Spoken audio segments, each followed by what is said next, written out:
Quiero dar las gracias a Mi Tierra Televisión por darme esta oportunidad de dirigirme a ustedes con el objeto de intentar aclarar un poco en qué consiste la masonería, la institución de la masonería. Ese va a ser el objeto de esta charla de hoy. La masonería comienza oficialmente, técnicamente, el día de San Juan de 1717, aunque en realidad la organización masónica arranca con bastantes años de anterioridad. Podemos decir que prácticamente 100 años antes de esa fecha ya encontramos las señales de identidad propias de la masonería, e incluso poquitos años después ya la organización masónica como tal ya empieza a tener actividad.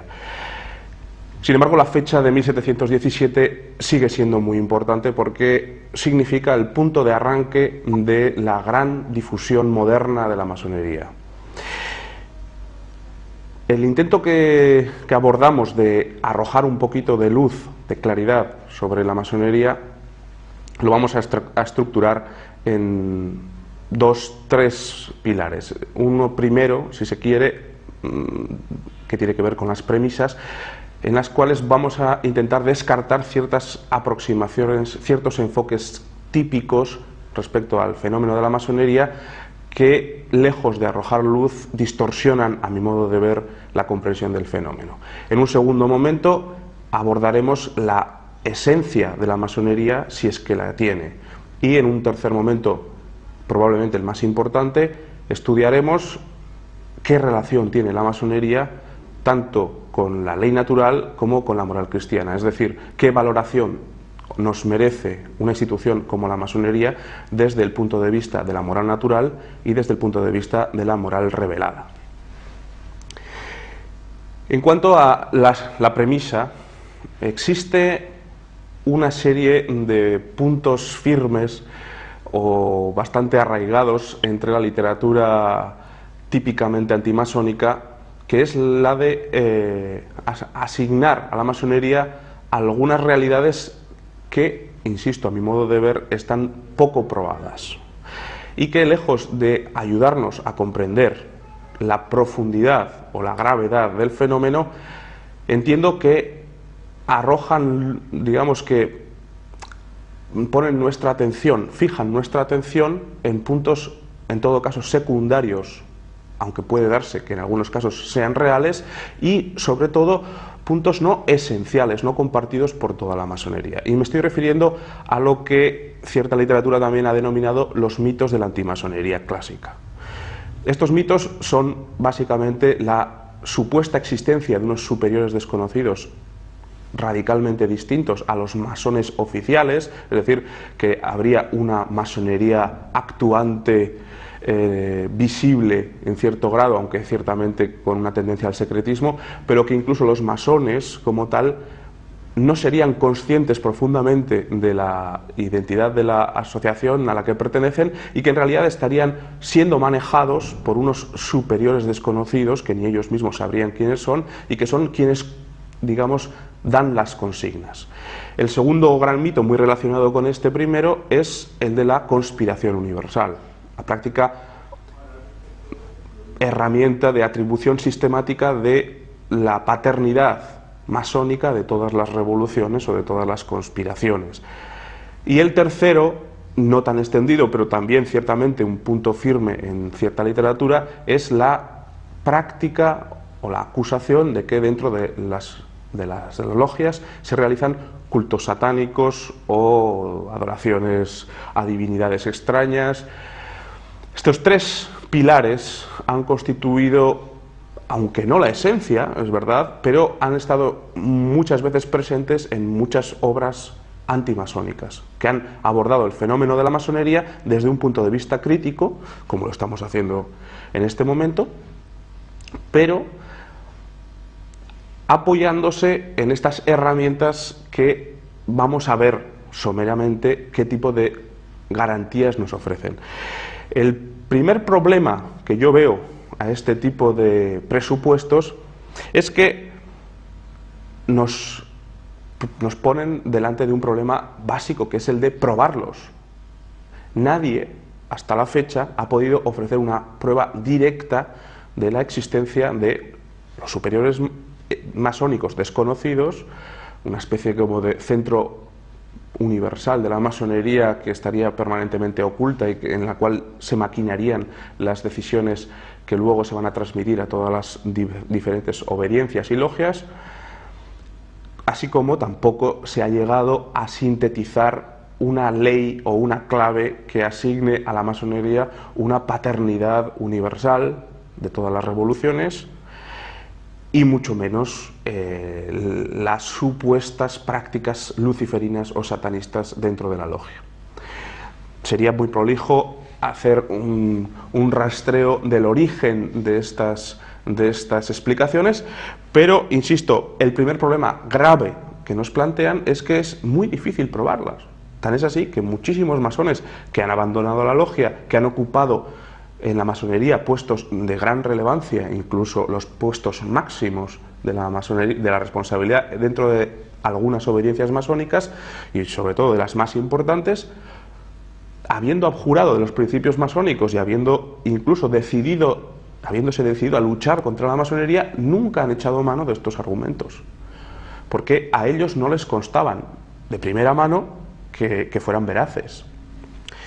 El segundo gran obstáculo que nos plantean es que en realidad nos hacen centrar nuestra atención en aspectos en todo caso secundarios de la masonería. Esto está relacionado con el tercer gran obstáculo, a mi modo de ver, que es que las condenas, por ejemplo, de la institución que más radicalmente se ha opuesto a la masonería, que es la Iglesia Católica, las condenas pontificias, el magisterio de los papas, que ha sido unánime en la condena, en la deslegitimación de la pertenencia a la masonería, de la participación en la masonería, nunca ha hecho referencia a estos tres puntos. Y sin embargo ha sido tajante a la hora de declarar no solamente la incompatibilidad entre masonería e iglesia, sino a la hora de decidir, de afirmar que la pertenencia, la militancia, la adscripción a la masonería es intrínsecamente ilegítima, con independencia de que, por supuesto, es incompatible con la fe católica. Y por último, a mí me parece que lo que se puede probar con argumentos más sencillos y más, digamos, con una fuerza probatoria más radical, no hace falta intentar probarlo con argumentos más complejos, que en todo caso son inducciones para hacer las cuales nos faltan suficientes pruebas y que luego siempre arrojan una cierta sombra de sospecha sobre nuestras conclusiones. Si nosotros probamos una cosa con argumentos sencillos, las conclusiones a las que llegamos son muy poderosas. Si nosotros probamos una cosa con argumentos complejos, basados en presupuestos que no llegamos a probar suficientemente, las conclusiones a las que llegamos son muy débiles y de hecho están teñidas o tiznadas de una sospecha, que es lo que ha ocurrido lamentablemente en gran número de casos con obras magníficas de estudio de la masonería, pero que han cedido a esta tentación de dar cabida a argumentos que no son suficientemente probatorios. Entonces, sintetizando, yo creo que lo que se puede demostrar con un argumento sencillo no debe intentar demostrarse con argumentos truculentos y complejos. A mi modo de ver, no existen los superiores desconocidos dentro de la masonería. A mi modo de ver, no existe una paternidad automática de la masonería de todas las revoluciones modernas, aunque por supuesto los masones han participado, yo diría que en todas ellas, pero no de una forma orgánica, aunque sí, como veremos, por afinidad ideológica, como es realmente el nudo de la cuestión. Y es claro que dentro de la logia, como norma, no se han practicado cultos satánicos. Eso no implica, una vez más, que determinadas ramificaciones de la masonería, más o menos reconocidas por el resto del cuerpo masónico, no hayan dado cabida a este tipo de excesos. Por hacer una mención histórica, cuando el falsificador Leo Taxil dio carta de naturaleza, o pretendió dar carta de naturaleza dentro de la antimasonería a este tipo de conjeturas, creó o inventó una institución dentro de la masonería secreta, a la cual pertenecerían los superiores desconocidos, que era el paladismo, una secta satánica dentro de la masonería. Bueno, no hay ningún tipo de fundamento real que nos haga pensar que una cosa semejante haya existido. Y sin embargo, una vez que se publican las obras de Leo Taxil, existen masones que solicitan ingresar en el paladismo, en una institución que no existe, lo cual demuestra la cierta fragilidad intelectual de la masonería, cosa que ha sido una constante dentro de la historia masónica, y luego, evidentemente, que existe una animadversión moral a la Iglesia dentro de la masonería, sea explícita o implícita. Bueno, determinadas, digamos, las premisas que no vamos a utilizar, vamos a ver cuáles son las que nos interesan. Siguiendo a un gran estudioso de la masonería italiana, que era el jesuita Florido Giantulli, creo que lo más interesante es fijarse en lo que los masones dicen de sí mismos. Porque realmente la masonería como institución ha buscado siempre el secreto, pero los masones individualmente raramente han sido capaces de sustraerse a la tentación de hacer públicas sus convicciones. Eso no quiere decir que nos encontremos ante una tarea fácil, porque la masonería, al contrario, por ejemplo, que la Iglesia Católica, no tiene unos órganos autorizados comunes, es decir, no tiene un sistema jerárquico que esté facultado para realizar declaraciones vinculantes para toda la masonería. No hay una institución como el papado que, análogamente dentro de la masonería, sea capaz de hacer declaraciones a las cuales todos los masones presten asentimiento. Esto no existe en la masonería. Pero esto no significa que no haya una mínima unidad doctrinal dentro de la masonería. En este sentido,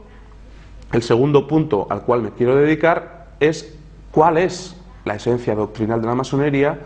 que nos interesa porque nos va a ayudar a comprender qué significa ser masón, que a fin de cuentas es lo que buscamos en esta charla y lo que en general el lector o la persona interesada en los temas masónicos busca detrás de los libros que se dedican a hablar de acontecimientos, de historias, de hipótesis respecto a la masonería y que raramente abordan el problema de en qué consiste la pertenencia a la masonería.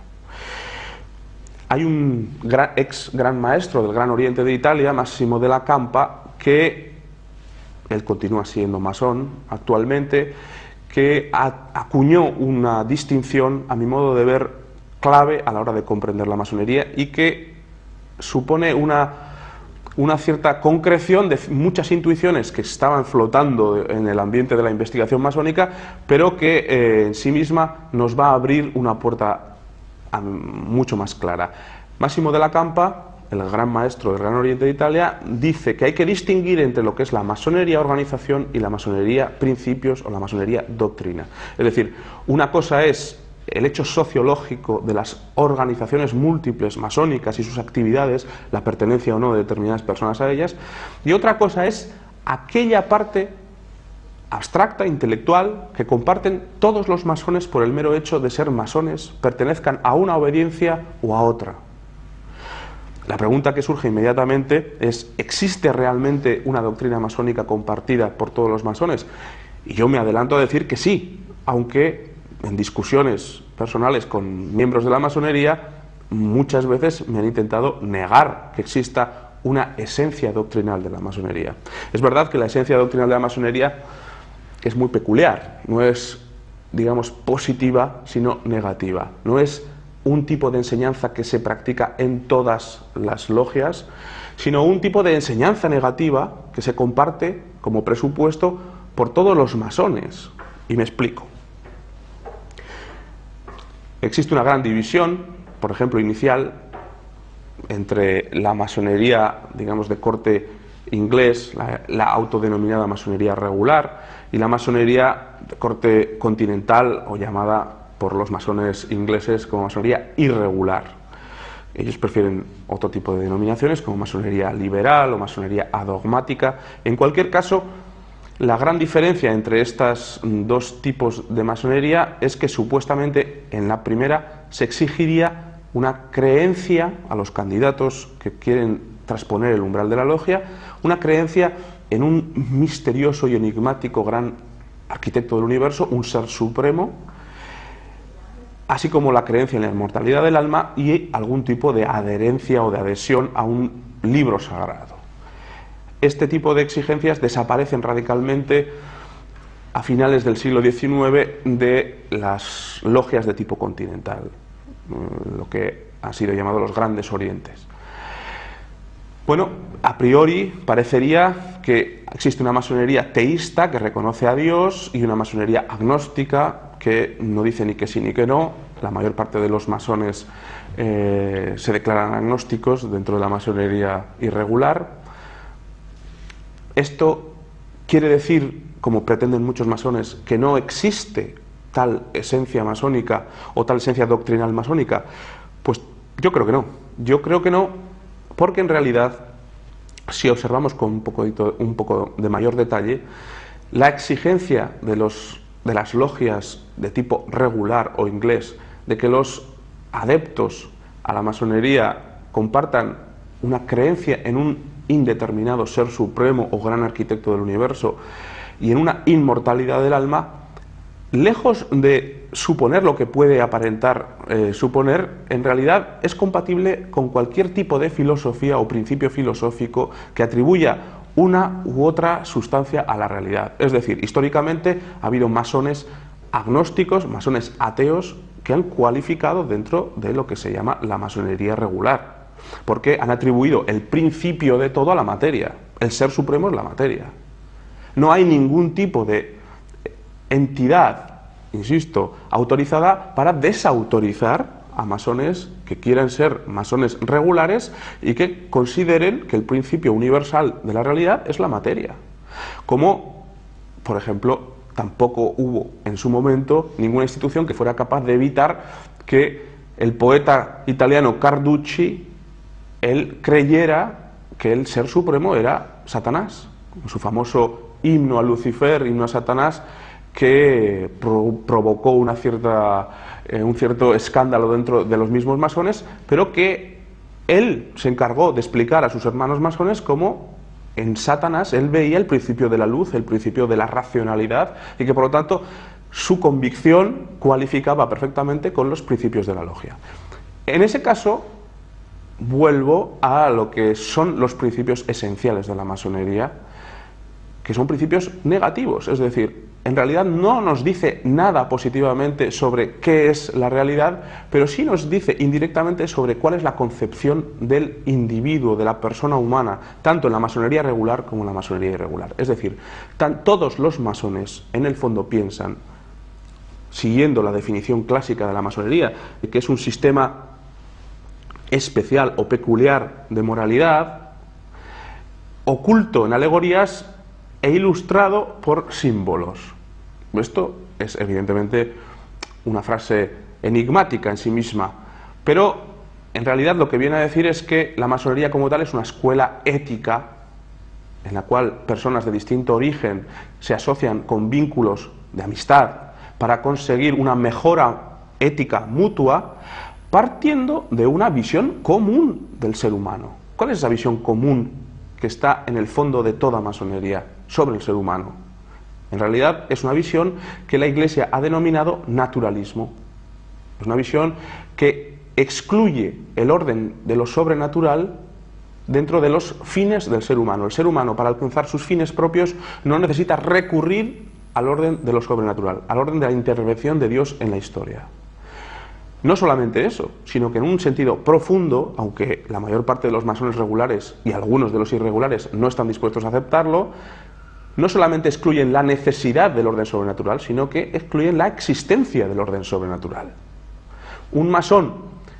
que pueda considerarse a sí mismo miembro de una confesión religiosa dirá, no, yo sí que creo que existe el orden sobrenatural. Pero esa afirmación negativa, por paradójico que suene, ese contenido negativo de una mínima antropología común en toda la masonería, exige que ese masón, que personalmente cree en la existencia de Dios y que incluso podría en algún grado adherirse a una revelación particular, no puede excluir que los fines propios del ser humano en logia puedan ser alcanzados por otro masón que o bien no crea en ningún ser trascendente, o bien crea en una revelación radicalmente distinta e incompatible con la suya, y que, por lo tanto, los fines específicamente humanos del hombre se tienen que alcanzar fuera y al margen de la religión. La religión, en todo caso, puede ser un plus ético que puede ayudar al masón a alcanzar los fines propios de la masonería. Esta es la verdadera esencia de la masonería, a mi modo de ver. Yo he discutido mucho con masones, y los masones, en unos casos, están más dispuestos a aceptarlo y otros no quieren conceder nada al respecto, pero a la hora de analizar sus propios textos, ellos se ven forzados a reconocer que su visión, la visión de la masonería, de los masones, la visión que los masones tienen de la religión, por ejemplo, es una visión necesariamente reductiva, en la cual la religión juega un papel subordinado a los verdaderos fines del hombre, que son, insisto, fines estrictamente inmanentes o naturales. La Iglesia,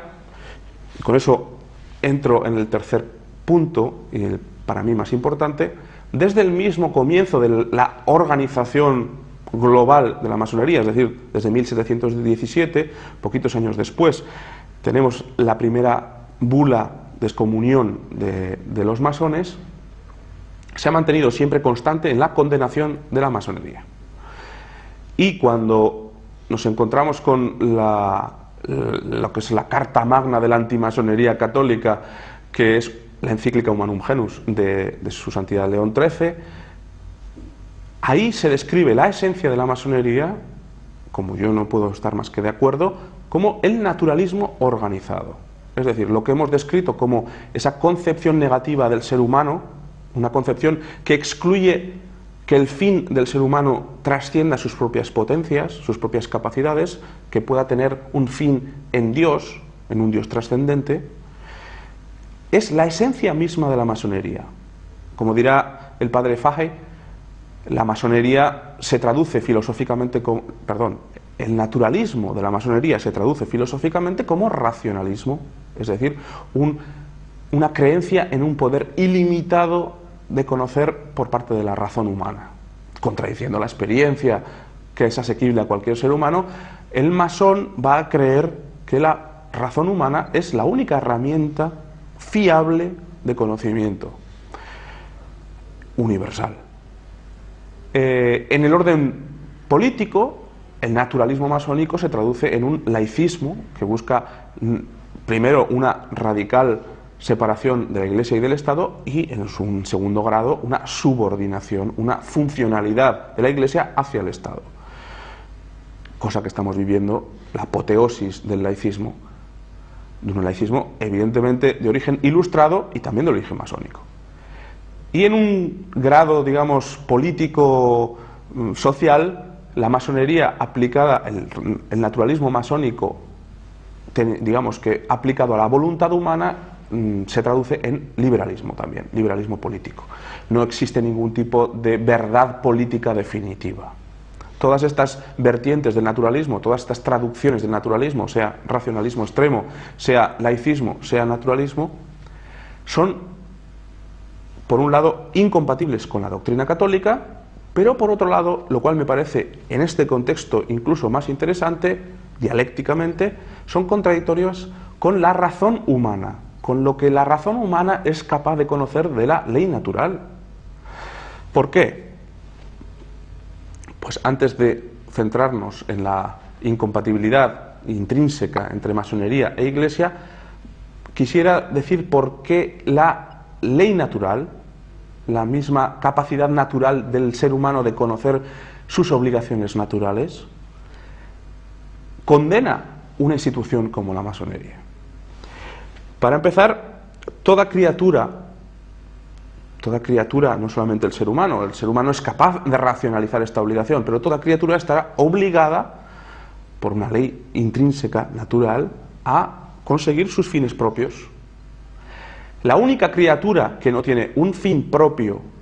intrínsecamente natural es el ser humano, es decir, la única criatura que tiene como fin propio y fin natural,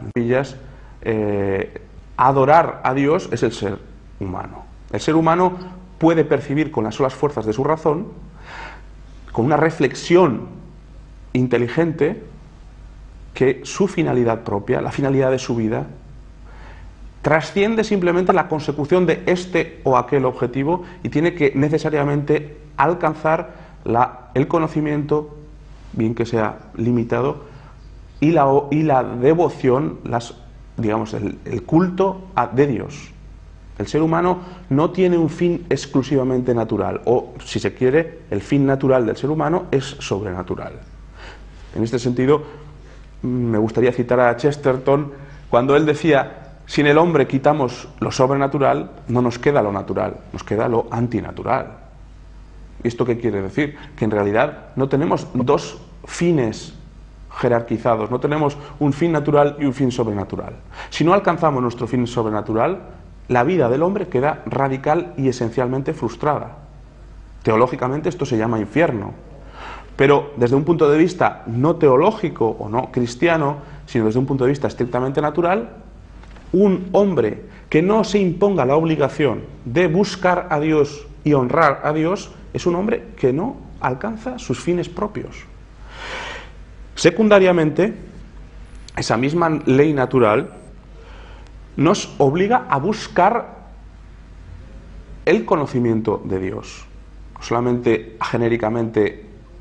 honrarlo, sino saber si ese Dios tiene una voluntad sobre nosotros. Nosotros sabemos que la revelación de Dios está rodeada de suficientes pruebas de veracidad para que sea asequible a cualquier ser humano que la conozca, evidentemente no a quien no tenga contacto con la revelación. De tal manera que alguien que teniendo contacto con la revelación, con la auténtica revelación, rodeada de pruebas suficientes de veracidad, se opusiera a ella, estaría imposibilitando la consecución de su fin propio, es decir, estaría deliberadamente frustrando su vida.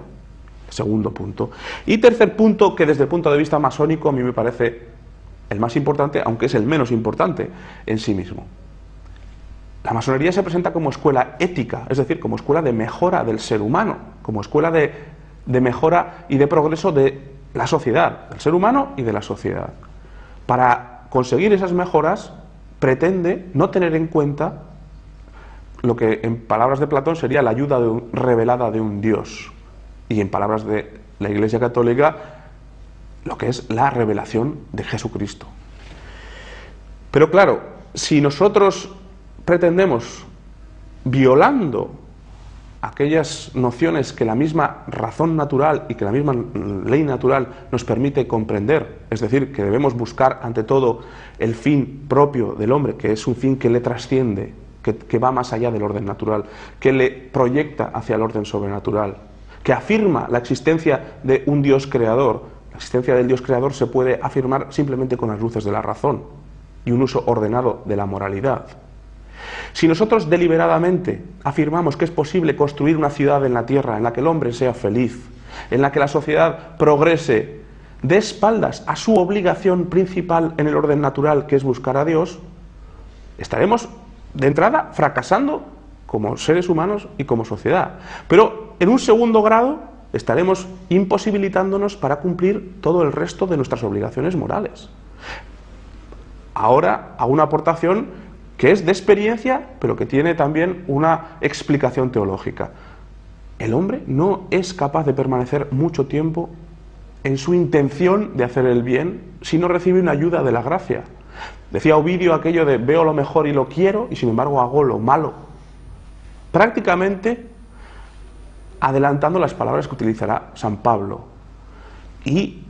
diciendo que en realidad el dato del pecado original, de esa desconexión, de esa falta de consecuencia entre nuestro deseo de hacer el bien y la posibilidad de llevarlo a cabo, existe. Un no católico no sabrá a qué se debe, aunque, insisto, la razón natural nos lleva a vincular esa incapacidad moral, esa inconsecuencia moral, con nuestro fin último, es decir, de alguna manera esa debilidad moral me reenvía otra vez a mi fin, que es Dios, y por lo tanto a la virtud de religión. También fuera de la Iglesia Católica, en el sentido de alguien que no hubiera conocido la revelación, una inteligencia bien formada se da cuenta de que necesita recurrir a la plegaria para ser una persona ética, para llevar una vida moral. Sin la ayuda de Dios, sin la ayuda de el Ser Supremo, yo no puedo no solamente cumplir mi propio fin, sino llevar una vida moral en el resto de las obligaciones morales que yo tengo. Bueno, pues la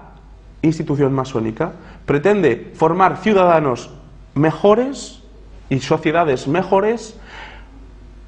y para conseguir ese fin comienza por negar primero la existencia y la necesidad del orden sobrenatural, con lo cual nosotros podemos, afirmándolo ya con la fe que nos enseña que no es posible perseverar en el bien, que no es posible no incurrir en un desorden grave, en un pecado mortal,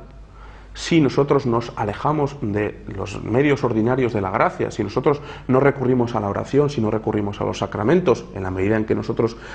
tengamos acceso a los medios ordinarios de la gracia, y si no recurrimos a la oración y a la mortificación en la medida en que nosotros ignoremos la existencia de la Iglesia. Si nosotros no recurrimos a los medios de la gracia, es imposible que perseveremos mucho tiempo sin cometer un pecado grave, es decir,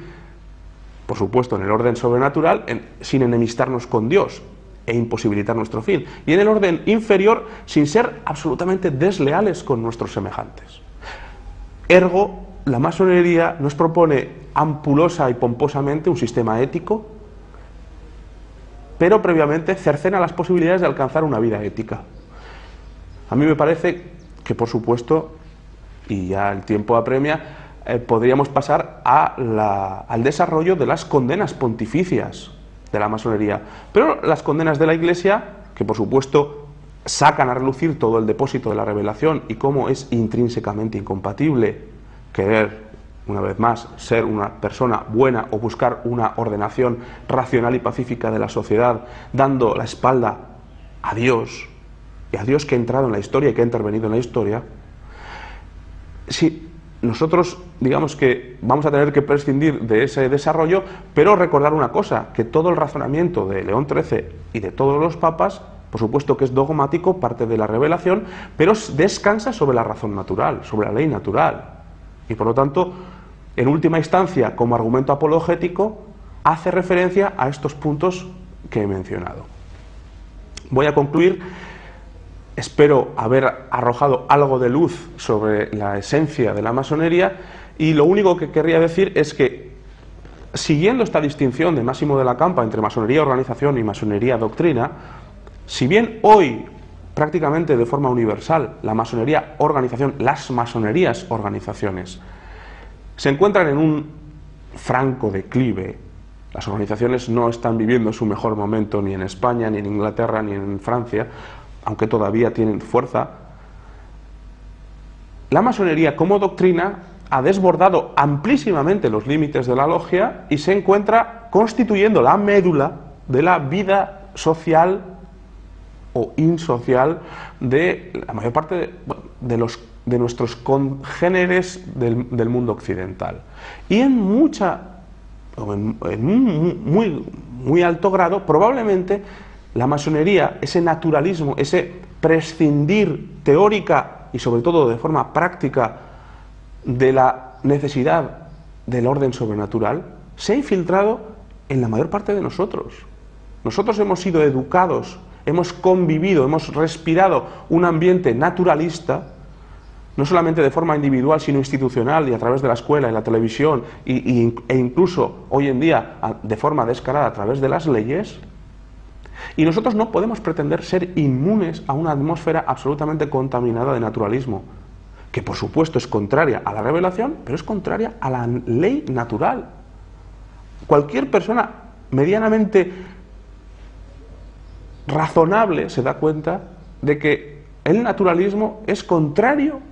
a lo que su razón le muestra, la necesidad de llevar una vida ordenada y digna. En ese caso, en ese sentido, a mí me gustaría concluir advirtiendo de que nosotros no podemos obsesionarnos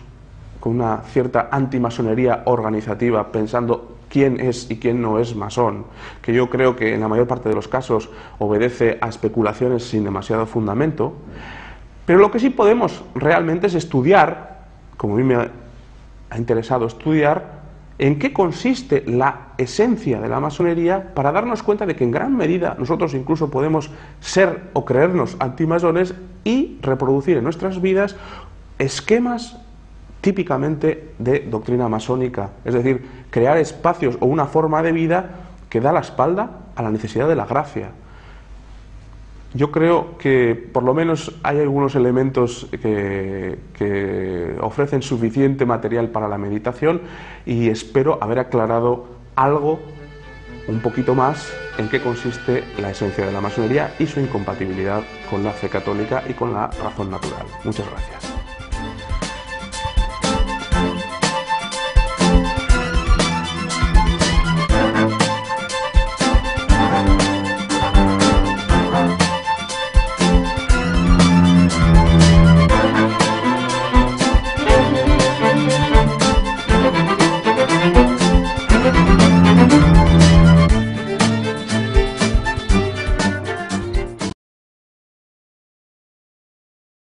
La masonería comienza oficialmente,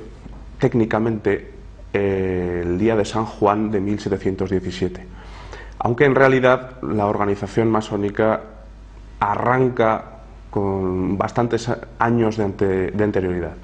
Podemos decir que prácticamente 100 años antes de esa fecha ya encontramos las señales de identidad propias de la masonería e incluso poquitos años después ya la organización masónica como tal ya empieza a tener actividad. Sin embargo, la fecha de 1717 sigue siendo muy importante porque significa el punto de arranque de la gran difusión moderna de la masonería. El intento que abordamos de arrojar un poquito de luz, de claridad sobre la masonería, lo vamos a estructurar en tres pilares. Uno primero, si se quiere, que tiene que ver con las premisas, en las cuales vamos a intentar descartar ciertas aproximaciones, ciertos enfoques típicos respecto al fenómeno de la masonería que, lejos de arrojar luz, distorsionan, a mi modo de ver, la comprensión del fenómeno. En un segundo momento abordaremos la esencia de la masonería, si es que la tiene, y en un tercer momento, probablemente el más importante, estudiaremos qué relación tiene la masonería tanto con la ley natural como con la moral cristiana, es decir, qué valoración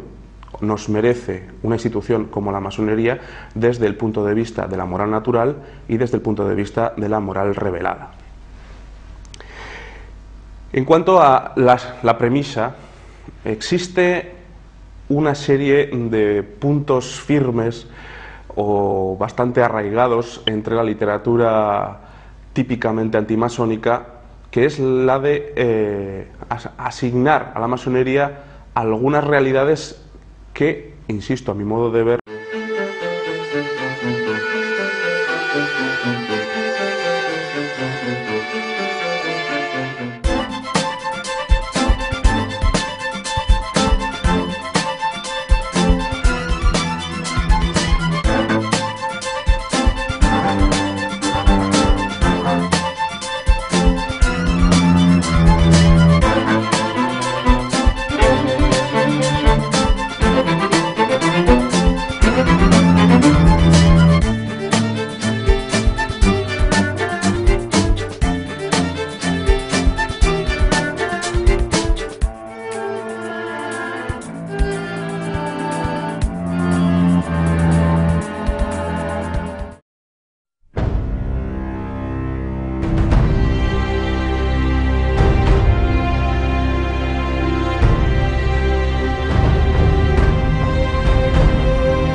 están poco probadas y que, lejos de ayudarnos a comprender la profundidad o la gravedad del fenómeno, entiendo que arrojan, digamos que ponen nuestra atención, fijan nuestra atención en puntos, en todo caso secundarios, aunque puede darse que en algunos casos sean reales, y sobre todo puntos no esenciales, no compartidos por toda la masonería. Y me estoy refiriendo a lo que cierta literatura también ha denominado los mitos de la antimasonería clásica. Estos mitos son básicamente la supuesta existencia de unos superiores desconocidos radicalmente distintos a los masones oficiales, es decir, que habría una masonería actuante, visible en cierto grado, aunque ciertamente con una tendencia al secretismo, pero que incluso los masones como tal no serían conscientes profundamente de la identidad de la asociación a la que pertenecen.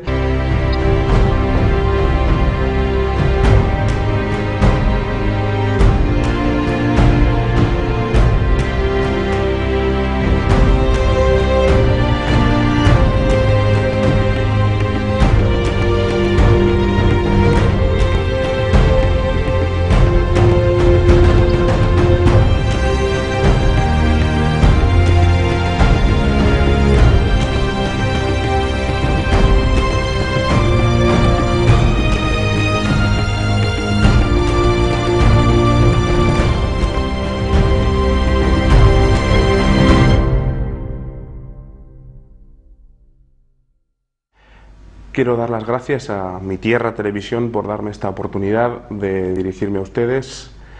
con el objeto de intentar aclarar un poco en qué consiste la masonería, la institución de la masonería. Ese va a ser el objeto de esta charla de hoy. La masonería